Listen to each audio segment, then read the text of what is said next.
ప్రస్తుతం అయితే మనం బెల్లకూరు పంచాయతీ మాసపేట గ్రామానికైతే రావడం జరిగింది. ఇక్కడ దేవుడికి అభిషేకం చేయించుకోవడానికి కనీసం నీళ్ళు ఎలా ఉన్నా కనీసం బాధ వస్తే ఏడవడానికి కన్నీళ్ళు కూడా రావట్లేదని ఇక్కడ మహిళలందరూ కూడా ఆవేదన అయితే వ్యక్తం చేస్తున్నారు. ఇక చూస్తుంటే అందరూ కూడా తమ బాధను చెప్పుకోవడానికి ప్రజాప్రతినిధులు ఎవరన్నా వస్తారు, ప్రభుత్వ ఉద్యోగులు ఎవరన్నా వస్తారని కళ్ళల్లో కళ్ళు పెట్టుకుని చూస్తున్నారు. కళ్ళంప కన్నీరు రావట్లేదు, తాగడానికి నీరు రావట్లేదు. మరి ఇక్కడ వీరి యొక్క ఆవేదన ఏంటి? అసలు ఇక్కడ గ్రామాల్లో ఉన్నారా, ఎక్కడన్నా ఏజెన్సీలో ఉన్నారా అన్న ఆవేదన అయితే వ్యక్తం అవుతుంది. ఇక్కడ కొంతమంది మహిళలను అయితే అడుగుతాం, కానీ ఇక్కడ దేవుని ఆలయం ముందే కనీసం దర్శనం చేసుకోవడానికి వస్తున్నారు తప్ప కనీసం అక్కడ దేవుడికి అభిషేకం చేయడానికి కూడా నీళ్లు లేక, తాగడానికి నీళ్లు అందక, కన్నీళ్ళు ఏడవడానికి కన్నీళ్లు రాక ఎన్నో ఇబ్బందులు పడుతున్నారు. ఇప్పటికే అన్నదాత కోసం సాగునీరు అందించలేని ఈ అధికారులు, నేటి ప్రభుత్వం మరి కనీసం వీళ్ళకి త్రాగునీరైనా అందిస్తుందా లేదా అన్నది ఒకసారి మనం అడిగి తెలుసుకుందాం. చెప్పమ్మా, మీ పేరు? చూడ సత్యనారాయణమ్మండి. అంటే ఎన్ని రోజుల నుంచి రావట్లేదమ్మా నీళ్ళు? అప్పుడే వారం 10 రోజులు మట్టించి అసలు నీళ్ళు రావట్లేదండి, తాగడానికి కూడా లేవండి బాబు. మరి ఇంత వయసులో కూడా అలా బిందు తెస్తున్నామంటే చాలా ఇబ్బంది కదమ్మా. అలాగే ఏం చేయండి, ఏ బాబు చామ పెట్టి ఎడుతున్నారండి అక్కడ. కానీ పట్టుకెళ్ళవలసిన ఎలాగైనా తాగాల్సిందే. కళ్ళంప కన్నీరు వస్తుంది, కన్నీరు కూడా రావట్లేదు నీళ్ళు లేక. అదేండి బాబు, ఎవరో ఒకరు ఏ బాబు పుణ్యం కట్టుకుని గుమ్మాలు ఎడుతున్నారండి. నేను కాలు కూడా నేను నడలేనండి గమ్ముని, కడలేకపోతే నేను అసలు నడలేనండి. ఓకే అమ్మా, తప్పనిసరిగా మరి అధికారులు ఏమైనా స్పందిస్తారో లేదో చూద్దాం. మరి మహిళతో మనం మాట్లాడదాం. చెప్పండి అమ్మా. నీళ్ళు నా వాళ్ళు ఇంటికి వెళ్తుంటే వాళ్ళు ఏమో మమ్మల్ని బూతులు తడుతున్నారండి. ఇప్పుడు మరి మీకోసం ప్రజాప్రతినిధులు ఉన్నారు, ప్రభుత్వ అధికారులు ఉన్నారు, కనీసం ఇప్పుడు మన ఏజెన్సీలో కూడా లేము. ఎవరు రావట్లేదండి, అసలు ఎన్నిసార్లు పంచాయతీకి వెళ్ళినా సరే పట్టించుకోవట్లేదండి.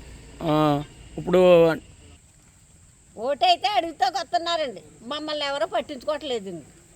పంచాయతీకి వెళ్ళి కూడా పట్టించుకోవట్లేదండి. అంటే ఓట్ల కోసం మాత్రం వస్తున్నారు, మీ పాటల కోసం మాత్రం రావట్లేదు. అంటే మీరు ఏమైపోయినా పర్వాలేదు, అంటే మీ ఓటుకి విలువ ఉంది తప్ప మీకు విలువ లేదన్నట్టు. ఓటే కావాలండి. అంటే ఎన్ని రోజుల నుంచి అమ్మా? మాకు దగ్గర 45 నుంచి అండి. ఓ రోజు వస్తాం, ఏ కూర వస్తాం, మళ్ళీ రాకపోవటం. అందులోకి పెద్ద వయసు, మీకు భరోసాగా ఉండాలి. కనీసం ఇంటింటికి కుళాయి వేసామని గొప్ప తప్ప పన్ను మాత్రం కట్టించేసుకుంటున్నారండి. సంవత్సరం కూడా పన్ను కట్టించేసుకుంటారు. ప్రజల పన్నులు మాత్రం భారం ఎక్కువ అవుతుంది, పన్నులు మాత్రం చేయట్లేదు. పంచాయతీకి వస్తారు కదా, ఇంటి పని మగోరు చెప్పమ్మా. ఎక్కడి నుంచో మోసుకొస్తున్నాను, మోటార్ కాడ నుంచి మగోరు. మరి కాళ్ళు ఇబ్బంది కదా? 2 కాళ్ళు లేవండి, నత్తలేదండి సరిగ్గా, అరిగిపోయాయండి 2 కాళ్ళు. ఆ కోటలు పడుతున్నామని నీరు చుక్కలు ఎత్తలేదు.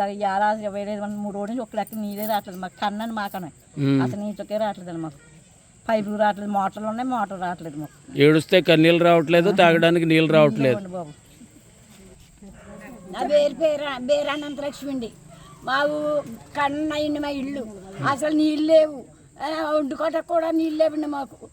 ఎవరి పైపు కాడకన్నా వెళ్తుంటే పైపు కాడకు రావద్దు అంటున్నారు. మేము ఎక్కడికి వెళ్ళమండి,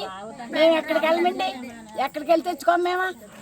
నాకు భర్త లేడు, నాకు కొడుకులు లేరు, ఎవరో లేరు, నేను ఎక్కడ తెచ్చుకోను నీళ్ళు. మరి ఎలా బతకాలండి మేము? ఆడుకుముళ్ళు ఎలా బతకం మేము? అమ్మ, మరీ నీరసంగా ఉన్నావు, నీళ్ళు తాగక ఇలాగ అయిపోయావా ఏంటి? నీళ్ళు లేకండి. నీళ్ళు లేక కనీసం అంటే కనీసం అంటే మనం తినడానికి తిండి ఉన్నా లేకపోయినా మంచినీళ్ళన్నా ఉండాలి. చాలా నీరసంగా ఉన్నారు మీరు చెప్పాలంటే. ఇప్పుడు మీ ప్రభుత్వాన్ని మీరు ఏం కోరుకుంటున్నారు? ప్రభుత్వాన్ని అన్ని సౌకర్యాలు కోరుకుంటున్నామండి. ఓటుకు వస్తారండి, ఓటు వేయమంటారు, ఓటేసి దాకా చూతారు, ఓటేసాక ఆ మనుషులకు చూడరు, ఆ మనుషులు ఆలాపన చూడరు. ఓటే కావాలి. మీరు పడుతున్న పాటల గురించి అయితే లేదండి, మేము పంచాయతీకి ఇచ్చామండి, పంచాయతీ కూడా రాలేదు. మరి మా ప్రభుత్వం ఎలా చేస్తే మరి ఈ పేదోళ్ళు వీళ్ళందరూ ఏమైపోతారు? ఇది మంచి ప్రభుత్వం అంటున్నారు కదా. మంచి ప్రభుత్వం అయితే చూడాలి కదా. మంచి చేయట్లేదు, మీకు మంచి చేయట్లేదా? ఏం చేస్తున్నారు అంటే కొంచెం మంచినీరు కూడా అందించట్లేదా? లేదండి. ఇప్పుడు మన రాష్ట్ర ముఖ్యమంత్రి గారికి మిమ్మల్ని అడగాలనుకుంటే వారిని ఏమడుగుతారు?